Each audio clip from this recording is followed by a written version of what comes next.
Yeah, I had some notes here. I don't think I'm going to use them. You never know where something is going to go, you know. And one thing about talking a lot is that you always got something to say. So now I can go back and pull out exactly what I need. The one thing I want to say first is that first of all, we have to be thankful for where we're at. Okay? We have to acknowledge that, because there was a time when what happened to Carolyn would not have ended that way.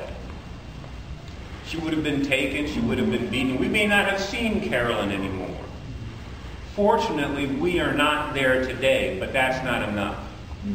It is absolutely not enough. Now, I want to pay homage to Martin Luther King, because he did things at a time when it was not very comfortable. He did things at a time when there was a danger to himself and his family constantly, but he continued to do it. I do have a couple of dates here that I think are important. In 1958, Martin Luther King met with Dwight Eisenhower. I think that's important because if you remember your history, Dwight was not a friend of the African American population. You can imagine what he faced, but he did speak with him. He did meet with him. In that same year, he published his first book, Stride Toward Freedom. Okay? 1958. 1959, he visited Gandhi in India to study nonviolence. Now, he knew that there was no way that he was going to be able to fight them with fire. We'd been doing that. It hadn't worked. Now, he wasn't the only person. There were several others from the African American community that went over to learn and talk to Gandhi and pray with him and learn the philosophy behind nonviolence. And he came back and he actually put that into action, and it worked. 1968. I have two stars here because he was giving a speech in Harlem, and he was stoned by black Muslims. And that same year, he was awarded the Nobel Prize for Peace at age 35. So his trek was bittersweet, more bitter than sweet. Why did he do it? Did he get paid? He didn't have a paycheck. I mean, he was eventually the pastor of Ebenezer Baptist Church, and he had supported the community after that. But before then, he didn't have anything.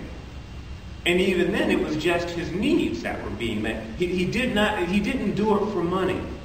He did it because it was there to be done. Now, he also gave the famous "I Have a Dream" speech.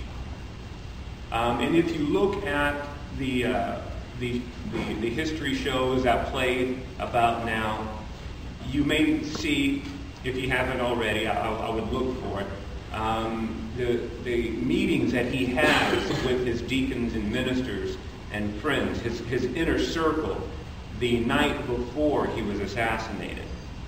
Okay? Because he was still making notes on his speech. He basically was telling them goodbye because he knew that things had reached such a point. He'd already been stabbed once. Things had reached such a point that he knew that it was just a matter of time before something happened to him. Now, he had a choice to make. He could back out, go back to his church, and talk from the pulpit. Or he can continue to apply pressure and take it to the streets and talk to the people, talk to all people. And he made the decision that he was going to continue his road no matter what it took. That's why he says, I may not make it there with you. That's why that was put in there, because he knew that he would not. And he went anyway. And there's a resolve. There's a certain resolve. Next time you look at that speech, look for that resolve when he says, I may not make it there with you. He knows good and well he's not going to make it, but he's going to continue. He's gone too far to come back. Now, I think one of the issues we have as a people, as a culture, as a population, is we're waiting for our next leader. Mm-hmm. Okay? We've been programmed to think that we need one. Right. We are all leaders. Yeah. Mm-hmm. And we all need to do those kinds of things. It starts at a personal level. With your family and with your children. Okay? I had the distinct honor of marrying two individuals. I'm not a pastor. I have no intention of ever being a pastor. It's not my calling in life. But when we first moved to Anchorage, we lived in an apartment. And I was coming home one evening, and there's this horrendous argument going on next door. And I'm standing out in the hallway. Okay, what do I do? Do I ignore this? Do I just go in and pretend it doesn't happen? Or do I get involved? I knock on the door and I get involved. And they open the door and they just blink at me. Who are you and why are you knocking on our door? Interrupting our good argument. And I'm in the hall, I'm hearing what's going on, and well, she did this and he did that and so forth and so on. And we ended up sitting on the couch making coffee and having a talk. And on my way out, they have several small children. I said, listen, it can only end badly. Talk this out. You know, you're capable of doing that.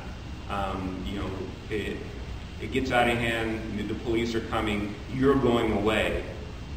And then you have the kids to worry about. You have children, you got to take care of the children. Are you married? No, we're not married. Well, why? That's part of your problem right there. You've got no commitment to each other. And they remembered that.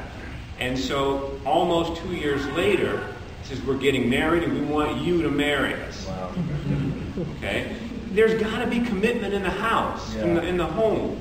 Because if you don't have it, it reverberates outward. So it's got to start at home. And then from there, it's community. Get involved in the children's school if you have children. If you don't have children, get involved in the local PTA. You don't have to have kids, but you have to be there.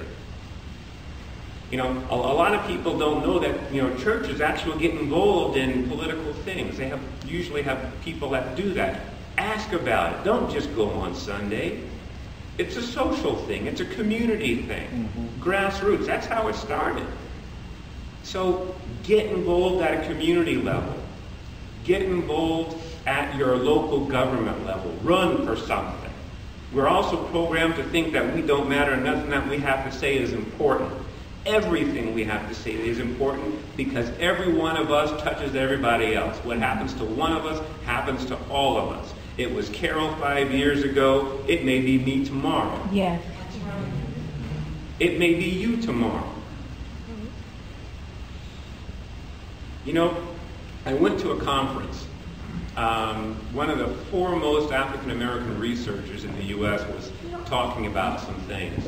And this is a man that has degrees up one arm and down the other. And he started out talking about something that happened to him just the night before the conference. He says, you know, I was in a rental car. It's coming from the airport. And I'm not sure where I'm going. I'm following the directions to the airport on this little map they have here. And I see these cruiser lights in my rearview mirror. And he said, I broke out in a sweat.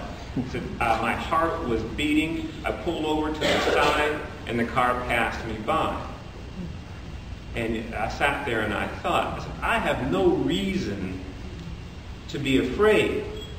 But every time that happens, I think they're coming after me.